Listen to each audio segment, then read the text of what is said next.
देखें, कतन ऐसी कोई बात नहीं है। रुकावटें हमने क्या डालनी, जो 43 नुकात हैं वो उन्होंने पूरे करने हैं। और ज़ाहिरी बात है कोई किसी को इजाज़त नहीं दी जा सकती कि वो लॉ एंड ऑर्डर की सिचुएशन अपने हाथ में ले और माहौल ख़राब करने की कोशिश करे। इनको इजाज़त मिली है और ज़ाहिरी बात है कि इन्होंने उन तमाम तर नुकात को पूरे करते हुए जलसा करना है। फ़िल वक़्त तो मेरी इतलात के मुताबिक जलसे का टाइम तो था 3 से 6 तक। जलसा अभी भी शायद गालिबन शुरू नहीं हुआ, कोई इनके लोग भी नहीं पहुँचे। बस जलसे की तारीखें ये दे देते हैं और असल में जलसा ऑर्गेनाइज़ करने का जो है वो ना सिर है ना पैर है और इवन लोगों को भी मोटिवेट नहीं कर सक रहे। खाली कुर्सियाँ काफ़ी तादाद में आपके भी दिन भर रिपोर्टर्स ने रिपोर्ट किया होगा कि लोगों को ये किसी सिमत लेके नहीं आ सके, क्योंकि लोग भी अब तंग आ चुके हैं। लोगों का इशू जो है वो जलसे का इशू नहीं है, लोगों का इशू पॉलिटिकल इश्यूज़ नहीं है। लोगों का इशू है रोटी, कपड़ा, मकान, उनके बिजली के बिल, पेट्रोल की कीमतें, उनका रोज़गार। ये तमाम तर लोगों के इश्यूज़ हैं जो रियल इश्यूज़ हैं, जिस पे हुकूमत वक्त जो है वो मेहनत कर रही है और उसको एड्रेस भी कर रही है। ठीक है, वो लेकिन वो तहरीक इंसाफ का कहना है कि आपने शराइत ही बड़ी सख्त रख दी थी इस जलसे के लिए। इन सख्त शराइत के साथ वो क्या कर पाते? सख्त शराइत तो नहीं। आपको याद होगा 40-41 नुकात इस्लामाबाद के जलसे के लिए भी थे। फिर आपने भी देखा कि उस जलसे में इन्होंने क्या किया।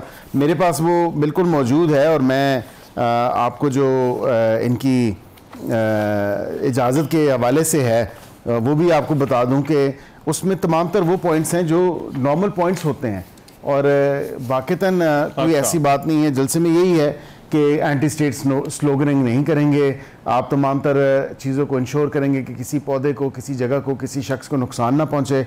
आप इंश्योर करेंगे कि आप रियासत मुखालिफ नारे नहीं लगाएंगे। आप इंश्योर करेंगे कि कोई जत्था जो है शहरियों के पुरअमन जो वहाँ पे लाहौर में एक सुकून है वो कम अज़ कम उसको में आप खलल नहीं डालेंगे। ये तमाम तर चीज़ें वो हैं जो रेगुलर चीज़ें होती हैं। ज़ाहिरी बात है जलसा वक्त पे शुरू करेंगे और वक्त पे ख़त्म करेंगे। अब इसमें इतनी कड़ी शराइत कौन सी हैं? हाँ, बिल्कुल एक शर्त ज़रूर है कि आपने जो जिस तरह की ज़बान इस्तेमाल की NKKP के CM ने और हमारी लीडरशिप के ऊपर जिस तरह के इल्ज़ामात और जो बातें की, जिस किस्म की ज़बान दराजी की, तो उस पर ज़रूर कहा गया है कि कम अज़ कम वो माफ़ी ज़रूर मांगें।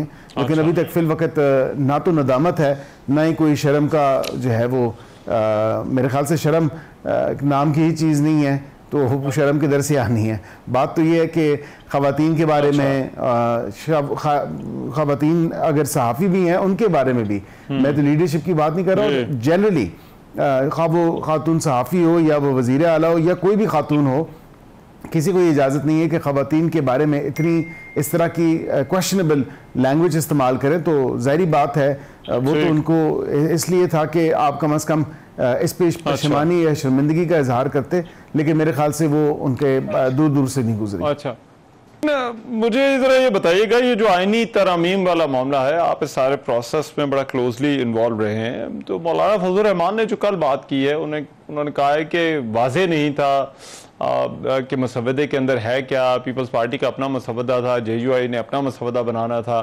तो क्या वाकई ये कोई आईनी तरमीम का जिन चीज़ों पे डिस्कशन हो रही थी कोई क्लैरिटी नहीं थी या कोई वाज़ेह नहीं थी जिन लोगों से आप बात कर रहे थे?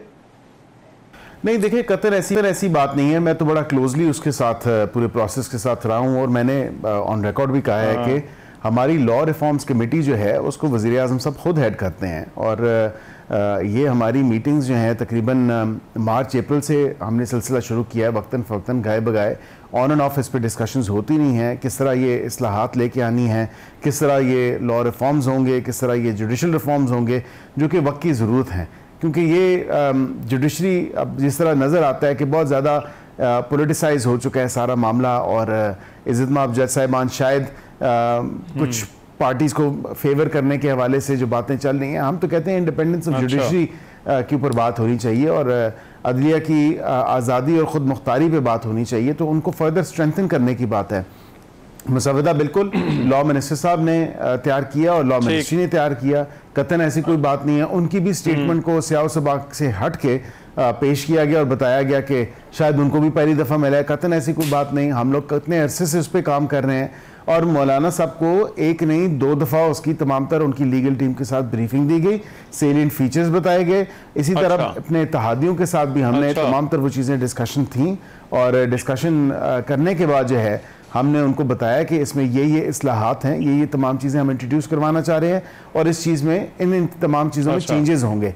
लेकिन फिर ऐसे बयान दिए गए कि शायद बिलावल साहब ने कोई ऐसी बात की या हमारी तरफ से कोई ऐसी बात हुई, तो कतन ऐसी कोई बात नहीं है। शायद कोई मिसअंडरस्टैंडिंग ज़रूर हो सकती है, कोई एक कम्युनिकेशन में गैप ज़रूर हो सकता है, जिसकी मैं बिल्कुल समझता हूँ कि वाकईतन शायद कम्युनिकेशन में कोई गैप था, क्योंकि अदरवाइज हमारी लीडरशिप ना जाती।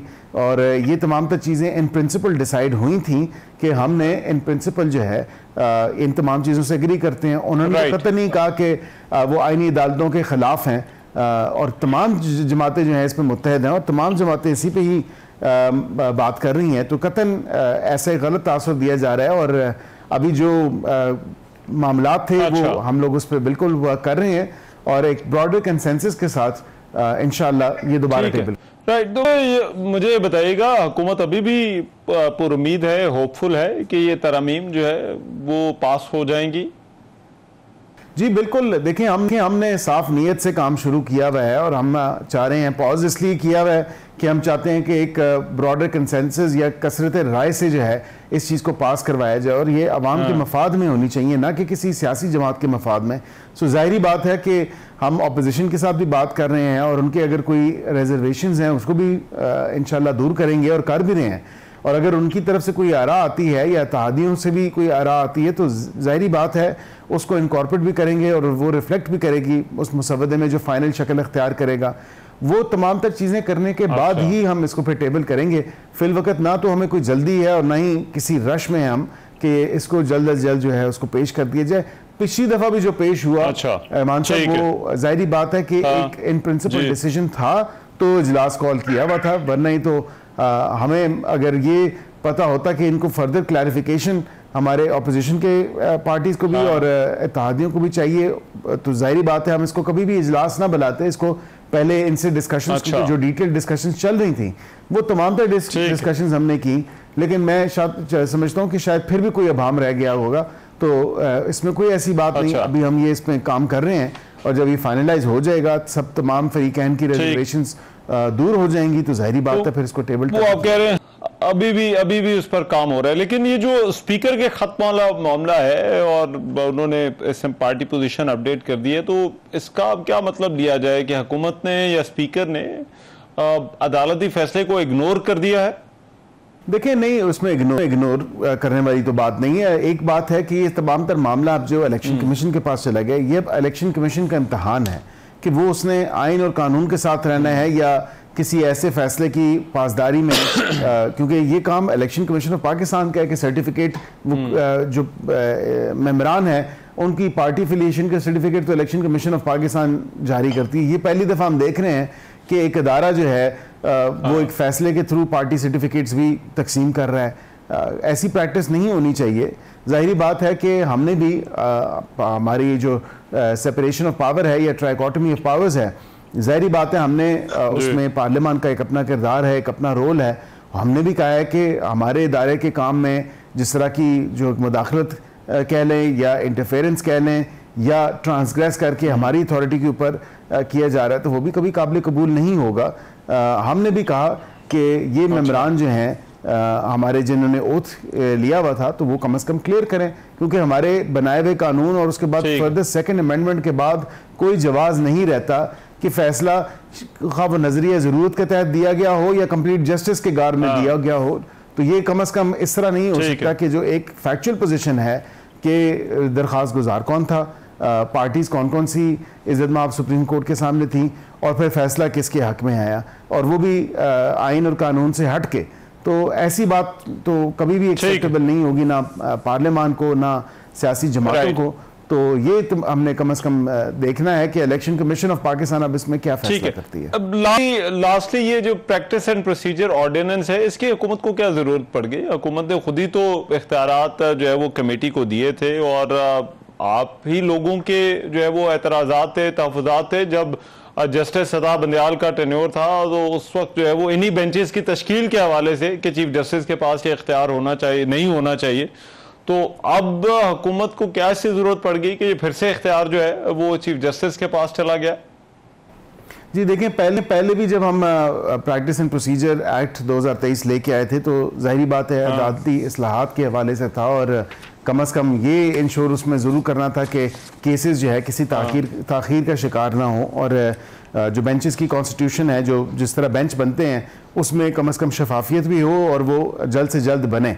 अब यहाँ पे आपने देखा कि 3 बिल्कुल चीफ जस्टिस साहब और उनके साथ सीनियर मोस्ट जो हैं या सीनियर प्यूनी जज हैं वो, और उसके साथ कोई भी एक जज, पहले क्योंकि वो 2 सीनियर मोस्ट होते थे, अब उनमें से कई एक मेंबर अगर नहीं होता तो ये भी एक अच्छी नीयत के साथ, साफ नीयत के साथ किया गया कि वो किसी और मेंबर को ऑप्ट कर सकते हैं, क्योंकि ये केसेस का जो ताख़ीर से लगना, केस जो बेंच है उसकी कॉन्स्टिट्यूशन ना हो सकना और 2-2, 3-3 हफ्ते उसकी मीटिंग ना होना, तो कम अज़ कम ये आम इंसान को, एक कॉमन मैन को जो रिलीफ फराहम करना है, जो बात करनी है हमने उस हवाले से, तो जाहिर बात है वो किसी ताख़ीर का शिकार ना हो, तो ये इसलिए इंश्योर किया। और इसके साथ जो इंटरेस्टिंग बात है कि तमाम तर, क्योंकि सुप्रीम कोर्ट ने खुद भी इंश्योर किया कि वो वीडियो लिंक के थ्रू या उसकी रिकॉर्डिंग वो जो लाइव चलती है वो हो, ताकि वो प्रोसीडिंग जो है प्रिजर्व हो जाए।